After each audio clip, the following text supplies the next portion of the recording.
Good afternoon. I'm Brian Freedman, the chair of the Clear Lake Area Chamber of Commerce's Government Affairs Division. I'd like to welcome everybody and thank you for joining us for this next Chamber one-on-one discussion. I'm excited to share that this Chamber one-on-one has been sponsored by our friends at CenterPoint Energy. A big thank you to Paul Locke and the CenterPoint team for sponsoring, and they've of course been a great partner of the Chamber. So thank you to CenterPoint. It's an honor to welcome Harris County Precinct 2 Commissioner Adrian Garcia to join us today. Commissioner Garcia is a native of Harris County and has had 35 years a career in public service. He began as a Houston police officer, went on to be elected to Houston City Council, including serving as Mayor Pro Tem under Mayor Bill White. Commissioner Garcia was then elected as the Harris County Sheriff of the largest sheriff's office in Texas and the third largest in the United States. I think everyone on the line probably knows Commissioner Garcia, but I'm excited to visit with him and get to learn a little bit more about him and work that's going on at the county. So with that, I'd like to welcome Commissioner Adrian Garcia. Commissioner, good to see you. Thank you, Brian. Good to see you and glad to be here with all the members of the Clear Lake Area Chamber. And thank you to CenterPoint as well for their sponsorship of this important opportunity to share critical information from our region. Great. Well, Commissioner, we have a lot of ground to cover and not a whole lot of time, so why don't we dive right in? One of the biggest things that I think we get out of these discussions is just an opportunity to learn about you. And so I was hoping you might take a few minutes and talk about your journey and things that have helped influence you and shape you, and then the path that you've gone on to lead you to where you are now leading in county government. Well, thank you for that. And first, let me just say for those who I've not had the pleasure of meeting and interacting with, let me just say that I look forward to getting back in person. I don't think we'll ever put this virtual business behind us. I think we'll just have now learned how to incorporate it and create more connection capacity. But I'm sure looking forward to meeting you and shaking your hands. And I'm a hugger, so you just may get a hug, Brian. And by the way, early happy birthday to you, folks. It's his birthday tomorrow, and so. But to that end, let me just say I'm the youngest of 6 siblings, 5 boys, 1 girl. So I had to fight for my food at the table because those beasts that would share the table with me wouldn't hesitate to take anything I was leaving uneaten from my plate. But it was a happy upbringing, humble family. My father and mother made Houston and Texas home after immigrating from Mexico City back in 1959. So I got to see I-45 from a different perspective when I was growing up. I still have, Super 8 or 16 millimeter film of me in diapers and I-45 still under construction. So very fond memories. But when you talk about what influenced me or who may have influenced me, it's definitely my mom and dad. My dad, just a hardworking guy. He was an auto mechanic, had his own shop, at one point had his own gas station, and was a proud technician of his work, always took great pride in it. I grew up watching him as he interacted with a diverse clientele, always respecting people for the person they were, making sure he was acknowledging them by name, and just respecting them and making sure that he was delivering the best possible product. And so my dad, in terms of service, customer service, engaging people, he is by far the greatest influence that I have ever had in my life. And my mom, who is still with us, 97 years young and still strong. I love that lady because she kept the family together. She did her part when times were tough, finding things to do to keep food on the table and a roof over our head. But always there. She was my bus driver when I was attending elementary school. And so I had to be on time. And she was always there to get me back home in one piece. And so my mom just taught me a great deal about quiet leadership, about taking care of business, the importance of family. And so how did I get started in my public service career? Well, like I said, my dad was a big influence on me, but it was my mother. One of my older brothers, Ignacio, was already a Houston policeman. And my mom, I was working for my dad at the time, and my mom said, I don't think you're happy doing what you're doing. I was good at it. I was already had my subsidiary business, if you will, with my dad. I had learned how to rebuild and repair automatic transmissions when we were making the transition from standard to automatics. And so I was making pretty good money as a 18, 17-year-old. But my mom said, I don't think you're happy. You ought to look at what your brother's doing and think about doing that. So I said, okay. And went and applied for the police department. And the rest is history, as they say. But it was my mom who pointed me in that direction. But in that regard, I just have had the best influence of my family, my parents, and it really, just set the perspective for how I would carry on in my public service career. I never forget my dad when he had his shop. People would come in, ask for $5 to get a bite to eat. My dad would never give money, but he would give jobs. And on occasion, he'd give a back room and food from our kitchen. And so those things have always been very, very real and important to me. They're embedded in the way I look at things, the way I deal with challenges. And my parents were very faithful people. So I got to, learn my faith and to make sure that there's a daily prayer in as I celebrate every morning. I get to wake up and open my eyes and recognize that I don't do it alone. There's a greater being, and the good Lord just gives me the strength and tenacity to do what I love doing. And so it gave me the strength to start a career in law enforcement at the age of 19. I wasn't even allowed to buy my bullets at that time. So every time my mom went to the mall, I had to say, "Oh, Mom, would you mind picking up a box of bullets for me?" And so started policing the mean streets of Houston, as they say, at the age of 19. Had an incredible career for 23 years, ultimately being appointed by Mayor Lanier as to start the mayor's anti-gang office. Mayor Brown would give me the unique distinction of a patrolman having the title of director and sitting across the police chief to craft crime and gang violence reduction strategy. And then I tell people I decided to do something much more dangerous than police work, and that's run for public office. And got elected to Houston City Council, had the distinct and unique pleasure and privilege and opportunity to serve with an incredible leader in Bill White. He asked me to be his mayor pro tem, the vice mayor, if you will, which I was honored to do. But I still chaired the Public Safety and Homeland Security Committee, the Minority Women Business Enterprise Committee, vice chair to flooding and drainage. So it's, tell me God does not have a plan, because all those things are important to us, me today. All this conversation about the GLO and the lack of money we're getting for our region, the rain that we have had, the rain we're going to have in the next couple of days. For Precinct 2, it's not just rain, it's potential flooding. So all of that insight that I got back then is very helpful to me today. So in a nutshell, Brian, I've served as a sheriff from City Council. I went on and sought the role of Harris County Sheriff, largest sheriff's office in America, in Texas, third largest in America.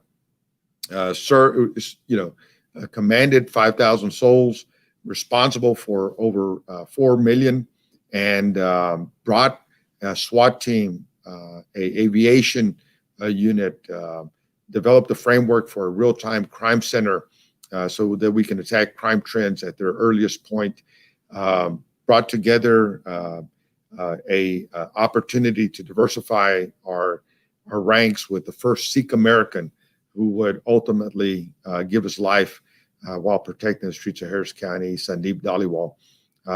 But all of those things reduced the jail population, saved over $200 million in operational costs during my tenure, added 200 deputies to patrol, instituted the cold case squad, and brought closure to nearly 100 years or 200 years of open cases to families and victims. So that was a pleasure and an honor. But now, as the commissioner of Precinct 2, I get to do it all, and I'm loving it. So thank you for the opportunity, and that's me, folks. Great stuff. I appreciate you. And I was going to say your bio is incredible, and I encourage people to go out and read it. I would have read it, but we'd spend the whole half hour talking or reading it instead of getting a chance to chat. One of the things, Commissioner, that I think you and I probably share is the strong interest in getting back to in-person, and a large part of that is vaccine distribution and how we're managing our COVID process. So wanted to ask you how that's going. Any guidance for folks on the line, and what's the county doing? I know you all have been a major player in that. Thank you, Brian. That's such a critical conversation these days because we all want to get back to in person. We all want to get our economy back on track. I most definitely do. And that's why I'm fully vaccinated. My entire family is fully vaccinated. I've charged my office to lead in getting the vaccines out to those hard to serve and hard to reach communities. Thus far, in a short, almost 3 months now, we have been directly responsible for over 20,000 vaccines distributed throughout Precinct 2, and we want to do more. We're doing them on Sundays. We're working with the Catholic Diocese and other churches to make sure that that we're making it as convenient for anyone who needs one and wants one so that they can get one. And look, if there's hesitation about getting the vaccine, I get it. I respect that. All I would say is ask your doctor, visit with a medical expert. Let them help you answer questions and concerns you may have. And then if those have been satisfied and you want a vaccine, please reach out to my office and we'll make that happen. But at the end of the day, Brian, it's about getting our economy back on track. I've seen too many businesses, small businesses close.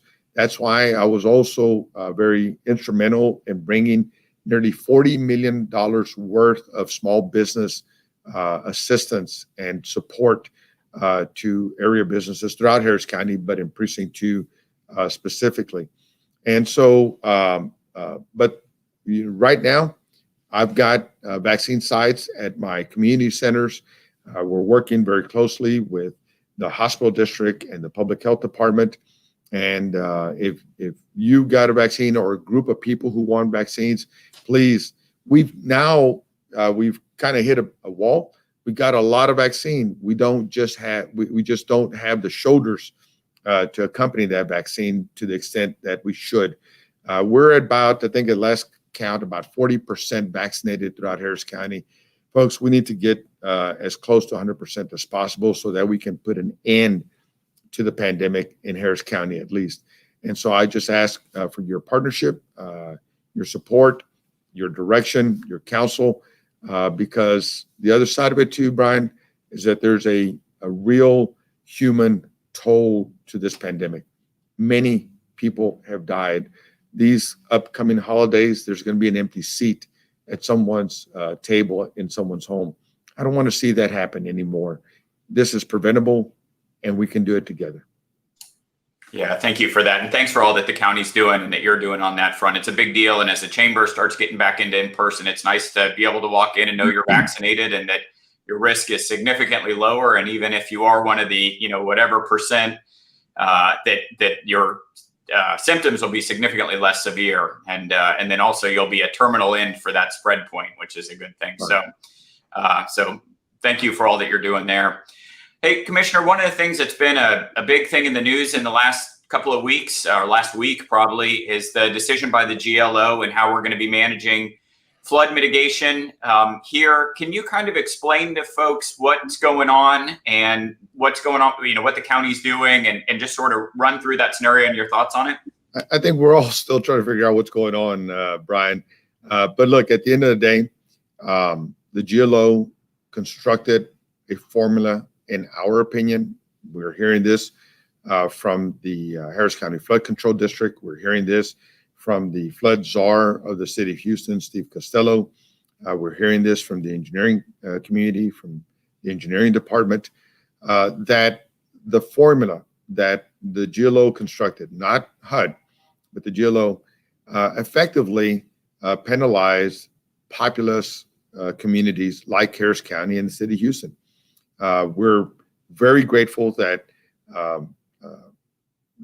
Galena Park, Jacinto City, Pasadena, and Baytown got about $90 million worth of support, but they can't mitigate flooding by themselves. And my concern is that that $90 million, which is a lot of money and very valuable, will be rendered useless if the upstream side of Precinct 2 and Harris County is not dealt with. And so we passed the bond, and I want to thank all the voters who passed the bond in 2018, $2.5 billion, which is a lot of money. But the reality of it is we needed the federal funding to complement that local funding so that we can do as many of the critical projects. They're not all the projects. They're just the beginning. There are some estimates that we really need about 30 billion to deal with all aspects of our respective challenges in Harris County. And let me just say that when you hear me being very direct, very loud, and maybe very hard, it's because Precinct 2 is the downstream side of Harris County and Fort Bend and Waller and Montgomery and Chambers and Liberty. We're not just the east side of Harris County. We are the downstream side for a nearly 5-county region. We receive 70% of the runoff from other places. And so me fighting for more funding in Precinct 2 is not just because I want to pound my chest. It's because we need it. Too many homes have flooded, too many of our businesses. And as you well know, we are home to critical industry. Our oil and gas refineries need that protection. We need to make sure that we get all the resources that we need to finish those projects. So at the end of the day, the GLO announced initially that Harris County and Houston would get $0. I think because of the uproar that I caused and participated in, along with many other state representatives, state leaders, congressional members, we got the GLO to wake up and recognize that something needed to be done. Now, he is now saying that he's going to ask HUD to reallocate $750 million to Harris County, which is likely to be shared with the city of Houston to a certain degree. I'm not happy about it because the formula that we constructed, the projects that we applied for, were for $915 million just for Harris County. That was constructed by the engineering department, in part, almost half of that, and the other half by the flood control district. So $750 million that we're likely to share with the city of Houston is not near enough. We need the $915 million as we applied and we're told to apply, and use some of the leading experts across the country to help us apply. So we still have some work to do with the GLO. I'm looking forward to meeting with the commissioner and making sure he understands where Harris County is at. It happens to be where his family got their start here. We're critical to the state and national economy, much less the local economy. So I'll continue to fight for us. But that's the sort of the state of play at this point. Yeah, thank you for that. And thanks for, I think anybody who is here for Harvey, which is probably just about everybody on the line here, knows how significant flood mitigation is. You saw it when voters turned out to approve flood mitigation bonds and other activity related to that. It's a big deal for us, and getting that water out is important. So thank you. Exactly. I'm curious what other big budget items y'all are tracking on the county side. We've talked about two things that are getting a lot of attention, as they should. But what other big budget things should people be aware of that are going on in the county that you might want to highlight? Well, look, they're really all over the place. We just got a new public health director.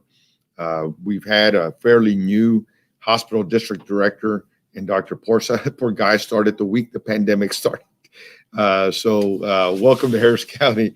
But the reality of it is, we are looking to be very strategic to our public health and precinct 2. We have amongst the greatest health challenges. We have amongst the greatest number of healthcare deserts. In the North Shore area, we used to have the East Houston hospital that flooded during Hurricane Harvey, and now it doesn't exist anymore. It's been demolished.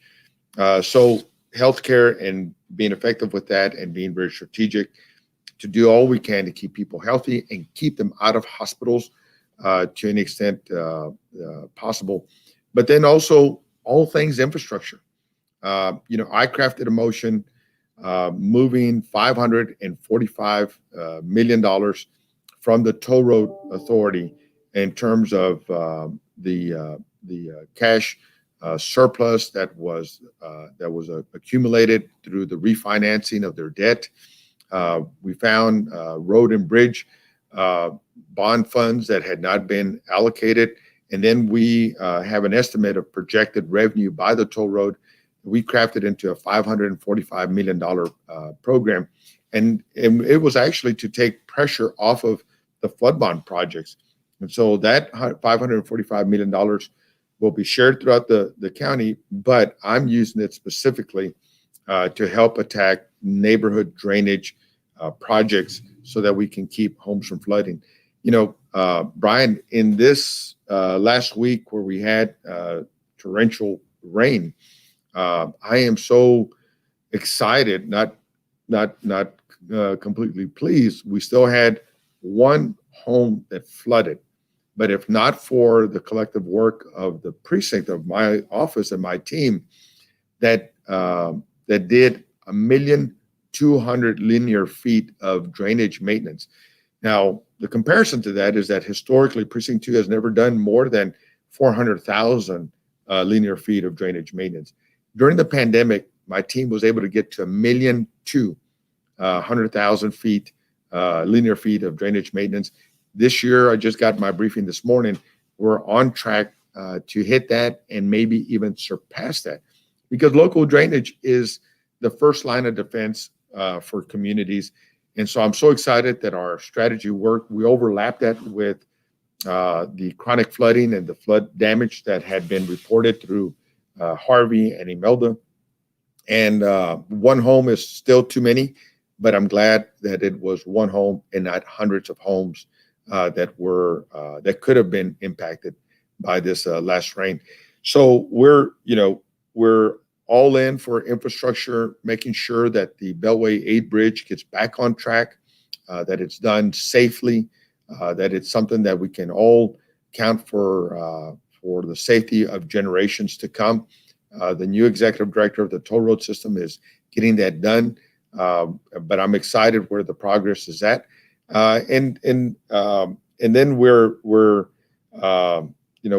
focused on public safety. We're right now planning the ARPA, the American Rescue support dollars that the Biden administration is making available. We are right now constructing ideas on how to use that funding, which is going to be in the neighborhood of $900 million. I want to make sure that it's transformative. I want to make sure that it's something that supports our economy and area businesses and new businesses. I want to make sure that we're thinking about how to use that dollar not just to plug holes in the budget. That's not what we should be doing. We ought to be, and my team has been challenged to be as forward looking into the future so that we spend those dollars today, but they continue to pay back for years to come. That's what I'm looking for. And Brian, I would invite the chamber to weigh in and give me ideas of where that money could be wisely used that would support us and lift us up, move us forward, and continue to have an impact for decades potentially in front of us. Appreciate that. Yeah, and I'd echo that the invitation for our folks to get engaged when they have thoughts. We've spoken out on a number of public policy issues over forever, but a number, particularly in the last few years. And so as our members have ideas about that, let's get them together and go be advocates for them and help be the boots on the ground to find those projects that really need some support. So thank you for that. Commissioner, we only have a couple of minutes left. And so one more question, and kind of one of the big drivers for why we do these, in addition to getting to learn about you, also an opportunity to just talk about why whoever we're talking with, their level of government is so important, because a lot of times people aren't sitting in watching the live streams from county government. Can you just take a minute and help share why county government is so important to the people who are watching and to our members? Thank you. And I would just simply say that, look, a lot of folks understand the president and the governor and the mayor, but you don't, at least prior to, didn't hear a whole lot about county government. And at the end of the day, we here at Commissioner's Court connect the district attorney's office, the constables, the sheriff, the hospital district, the toll road authority, the flood control district. We bring all that together under one roof.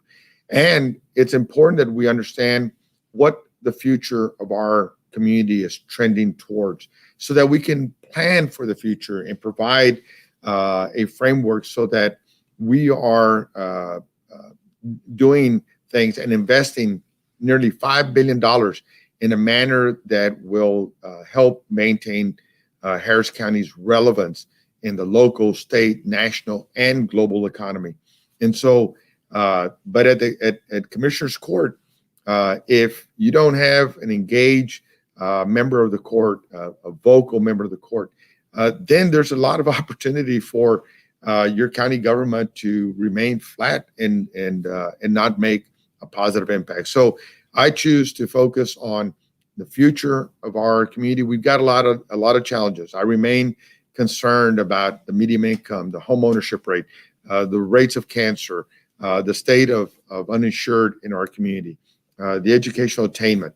I believe there's a lot of potential, a lot of human capital in our area, and I want to make sure that I'm doing things to lift up our precinct so that we can be the drivers of things that are good for Harris County today, but for the future. So that's your county government. All things related to county infrastructure, the flood control district comes under our roof. We work on it hard every single day.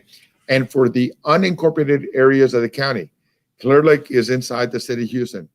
But for unincorporated Harris County, the county government and county commissioner is the first line of service and response to the community. So it's critical that we are engaged and connected with the community. That's why I've done community plans to make sure that we're getting feedback, but we're also good partners and good neighbors with the city of Houston. So we do partnership programs together, leveraging the county tax dollars that city residents pay back into the city communities as well.